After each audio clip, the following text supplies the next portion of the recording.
Hey guys, welcome back to the channel, and today we're going to be reacting to Why Europe has no Hollywood. I never thought about that. To begin with, I would say because it's not a one country. Oh, but like, where would you think like all the celebrities would like live at? Like, where do you think Hollywood Each country has its own celebrity location. That's what I'm saying. So it doesn't have like a centralized European look. Okay, Monaco. How about that? Are the 50 highest grossing films of all time. They are all American. Hollywood rules the medium. North America controls... I guess not. It's not about where they live. It's about why European movies is not as popular as American movies. Roughly 1/3 of the global movie and entertainment market. British, German, Italian or French cinema are not that relevant internationally. Not even in their own domestic markets. Before the pandemic, US films held a market share of almost 7. So in Lithuania... Yes, we have all internationals. We have German. There was a German TV show, Cobra, I think it was called. That was fire. A lot of UK stuff. We have Italian, to be fair. I don't know. I don't recall specifically. He did have a lot of French. Now, in terms of Spanish, I couldn't really distinguish if it's Latin American or Spanish. It's the same language, so I don't know. But definitely we had Latin American, the telenovelas for sure, and of course American, you know, and Lithuanian too a little bit. 50% a lot of Russian in Europe. But that hasn't always been the case.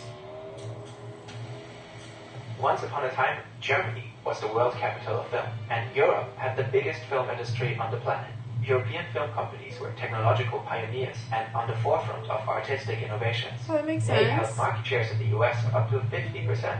Then the industry went from economic dominance to insignificance in the span of just a few years. What happened? How did Europe lose its Hollywood? The answer lies somewhere between fascinating economics, geography, lobbying, politics, and an assassination. Wow, if you, like us, love these kind of topics, brilliant. It's just for the testing to us. When we directly will get very interesting. In 1897, photographer Edward Maybridge was hired to figure something out. Do horses have all 4 hooves in the air while running? He set up multiple cameras at a racetrack in Stanford, California. And in the end, he created this. The first film ever. But the rise of film did not happen in the US. That's how the film started? Do all 4 hooves are in the air? So are we flying? That's what invented the movies?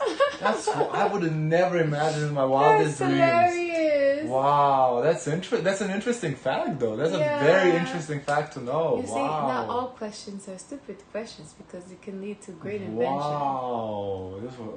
Because someone could say this is a stupid question. Oh, if all 4 legs are in the air when they're running. Other side of the Atlantic. 2 brothers shaped what would later become film as we know it today. The Lumieres opened the world's first commercial movie theater in 1895 in Paris. One of the first movies they showed was this 50-second recording of a train arriving at a station.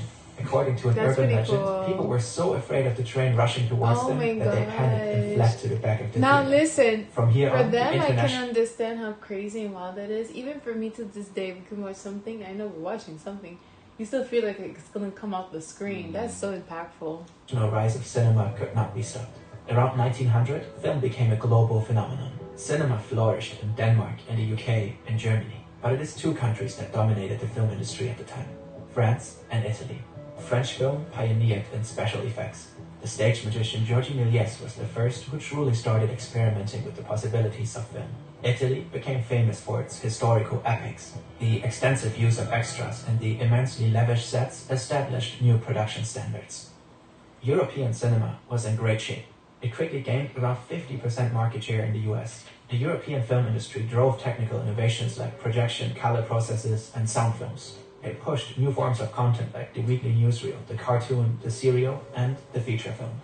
Feature films are... The serial, I'm assuming TV shows? Like just episodes?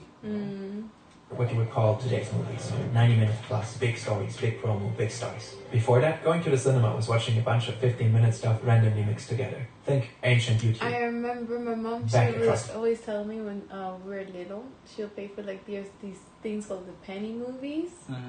Like it can be stuff like maybe like this, and she would take us to go see, and we were so impressed. It was like penny movies. I don't know if you have anything similar like that in Lithuania. No, but like it's movie theater for like $1, right? Yeah, very cheap. I know the concept. I've heard of it. I've never been, but yeah. The Atlantic. No, but in Lithuania we don't have it. No. American filmmakers find their paradise. If you want to shoot a movie, you need light. The easiest way to get some is the sun. If you want to shoot many movies all year round, you need a place where the sun shines a lot. Enter a small Los Angeles suburb called Hollywood. California has a vast amount of different landscapes, relatively short distances between them, and perfect weather conditions. But there was another reason why the American film industry flocked to California. Thomas Edison. Edison held over 1,000 patents, many among them related to making movies. And he was not only a genius inventor, but also a ruthless businessman. Wow. Using his numerous patents, he formed the Motion Pictures Patent Company. The MPPC established a near monopoly on all aspects of filmmaking, and it was notorious for enforcing their patents, sometimes with the help of hired thugs. Before Hollywood, the American film industry was mostly centered around New Jersey on the East Coast. Many independent filmmakers chose to flee from the restrictions imposed by MPPC to the West. California judges were said to be less accepting of Edison's monopolistic practices. By 1915, over 60% of all American motion picture companies were located in Hollywood. This concentration will later prove to be an enormous advantage. Meanwhile, feature films turned out to be the industry's future. Longer, better films meant higher ticket prices, more people going to the cinema, and much higher profits. A race began. And for a while, the film industries on both continents were toe-to-toe, making more and more feature films every year. Then, something happened. It's the 28th of June 1914. A motorcade crosses through Sarajevo. It takes a wrong turn. As the cars... World War I began, that's what happened. Attempt reverse, a man steps up to the footboard of one of them, holding a gun. He shoots and kills the two passengers inside. Archduke Franz Ferdinand, heir presumptive to the Austro-Hungarian throne, and his wife, Sophie, Duchess of Hohenburg. Shit escalates, World War I happens. He said shit escalates? Oh, okay. The First World War had a huge effect because the film production was then nationalized in all countries which took part in this war. This is Dr. Markus Sticklegger, a film professor who helped us understand the subject. Thousands of people marched to the front lines. The next 4 years left Europe in ruins. Wow. But that's not the full answer. Far from it. The European film industry was alive and well throughout the war. People needed entertainment in dire times. Film became a tool of war. They were government jobs. The industry even grew a bit over the war years in some countries. Nonetheless, after 1918, Hollywood had completely taken over. How?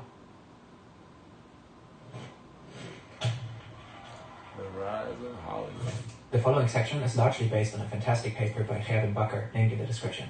While war was raging in Europe, the film industry in the US completely transformed. Almost all film became feature film, and feature films started to dominate theatrical entertainment at large. Regional markets became a national one, national ones became a global one. Within the span of a few years, it became insanely expensive to make movies, and therefore very risky, since you couldn't be sure anybody would watch them. But in turn, the money you could make with a successful movie was unlike anything the entertainment world had ever seen. Film production started to be all about really big bets. Smart entrepreneurs realized the potential of film. Anything with the word motion picture in it received enormous investments. Fox spent $92,000 on film production in 1914. The studio ramped that number up to $4 million annually by 1917, a casual 40x jump with the help of wealthy New York investors.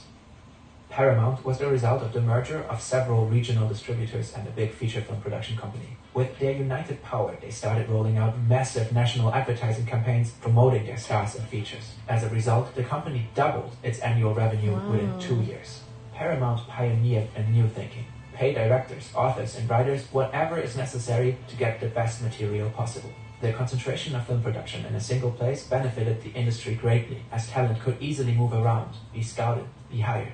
The US film industry became the internet of the 1910s. All this money pumped into the industry of the future, so much hype, all these startups. Almost none of them survived. But those that did are some of the world's biggest companies today. Same here. By the end of the 1910s, almost everybody had gone bankrupt or been absorbed, except the so-called Big Five, plus these 3 smaller ones. It's no coincidence that you recognize almost all of them even today. These production companies played the game like no one else. They aggressively acquired theater. They only changed Lionsgate because now they call it Metro. Yeah. Oh, blah, blah, blah. But it was Lionsgate.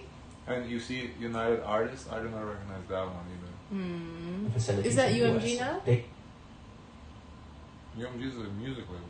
Oh. It vertically integrated, so their share of the rapidly growing cake would be ever more enormous. By 1930, the Big Five plus Small Three controlled roughly 95% of U.S. film production and distribution. So just call it D8.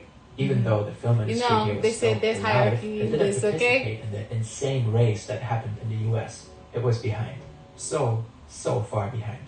In 1919, 90% of all films screened in Europe, Africa, and Asia were American. Wow. In South America, it was close to 100%. Market size mattered more than ever. You needed to show your films to a lot of people to make your money back. But the European market fell apart because of war-related animosities and regulations. As a result, in the 1920s, much of the European film industry collapsed. There was one exception, Germany. The only place Hollywood hadn't conquered yet because no American movies entered the country during the war. Between the First and the Second World War, there was the Weimar Republic. And the Weimar Republic was still haunted by economic crisis. But the need for entertainment, and especially for cinema as a factor of entertainment, was huge. And in retrospect, you can say that the Weimar Republic era was the most fertile for German film history ever. Studio Babelsberg was built next to Berlin in 1912. The oldest large-scale film studio in the world.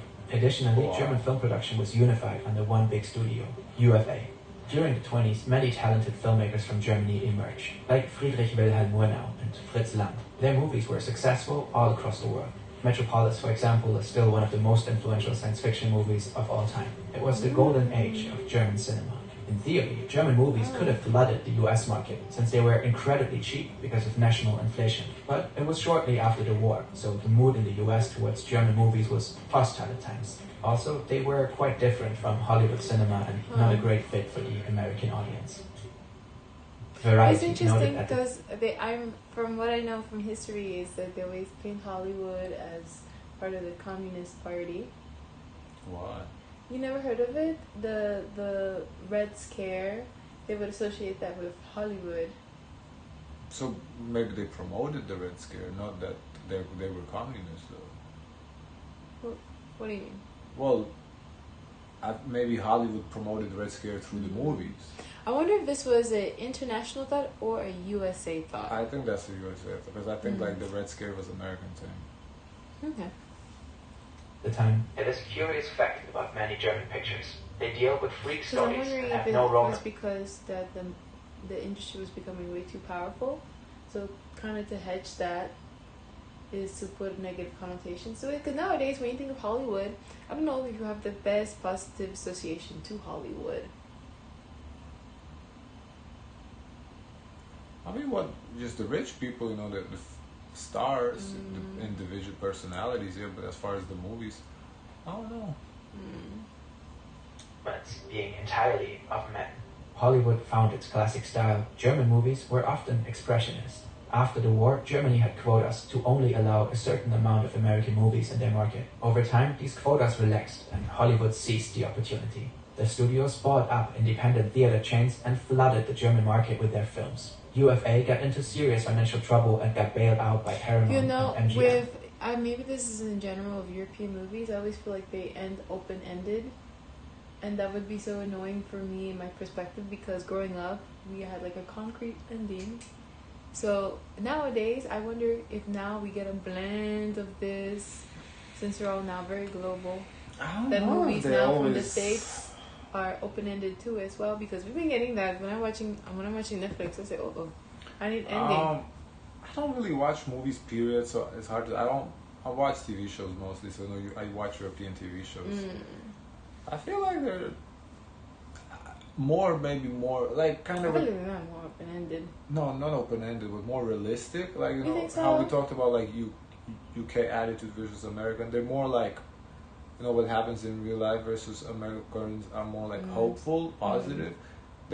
So I would say that's the difference. It's more like down to earth a little bit. Aside from that, I don't know if there's ending differences. Because what I feel now is that if we don't get a proper ending, we bully the companies.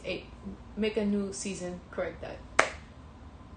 Or we have to go on YouTube to hear like it dissected, or we hear the director's cut to hear get an explanation to get a better satisfaction of the ending. That's fair, but we do have American shows like that too. But I feel like they do that open-ended because they want to leave the possibility, oh, are we going to do another season or no? Because by the time they finish filming, they don't know if there's a new season coming, you know? So I think that's why they do it.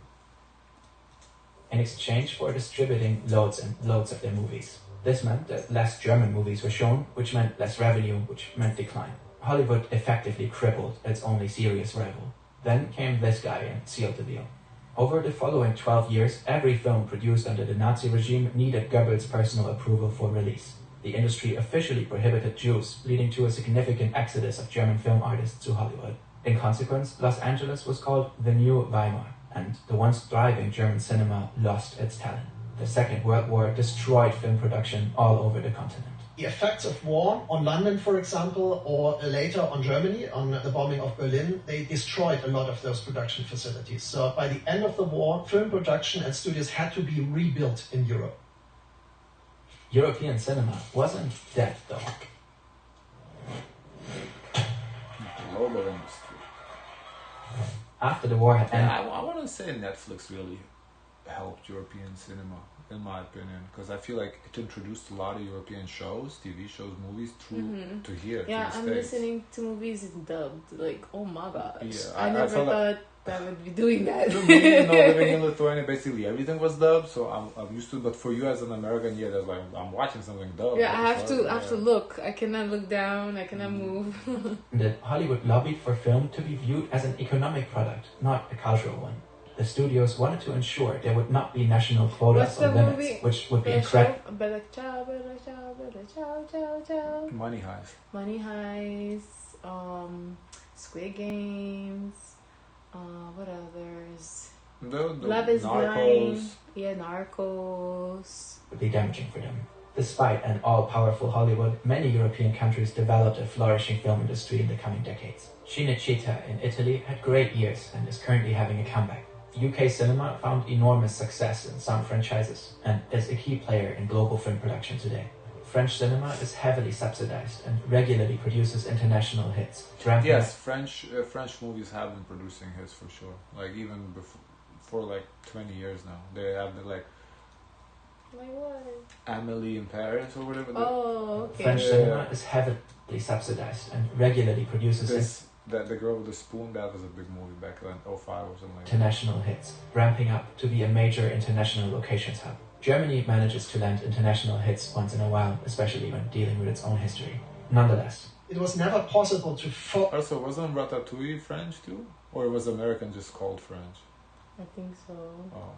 Focus forces in the way that the American film productions were able to do that in Hollywood. But why not build a union of film production, as the continent did for the economies at large? Each country has a very specific needs, very specific ideas, and it's really hard to unify European cinema as the North American cinema could be unified by language and by certain themes and a certain mythology. Though there are attempts. The European Film Agency Directors Association is trying to bring Europe's film industry closer together. That's By so 2030, they envision European film to be globally competitive and culturally diverse. And despite Brexit, the UK is deepening its partnerships with other European film industries. Hollywood's role and approach to filmmaking has shifted over the years. Without international co-productions, Hollywood wouldn't flourish today. So American film production is strongly dependent on co-producing internationally and even moving their facilities towards European and Eastern European countries to be able to produce on such a large scale. So American cinema is still very dominant, but like as a kind of organizing focus for a kind of global cinema which connects American productions with international companies. It makes sense because there's a lot of movies that are like American but they filmed abroad because that's what they're portraying, like if they film like in Russia, like a Cold War, some movies, stuff like that. So they definitely need to work. Like if Europe just decided to ban Americans from it, that will affect American cinema, Like certain topics could not really be replicated. It's now by far the biggest in the world, and they are challenging the status quo. Today, Hollywood might seem like a force. That's it. Wow, that was a pretty interesting subject. Interesting subject, interesting video. Yeah. What channel is this? Fair.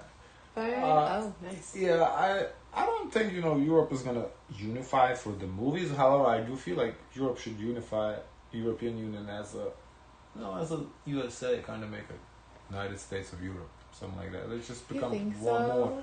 I think they need more unity. Yeah, it's just I don't know if that's possible to accomplish. At this point. I don't know if it's possible, but I think that's an old area. Like, it's old.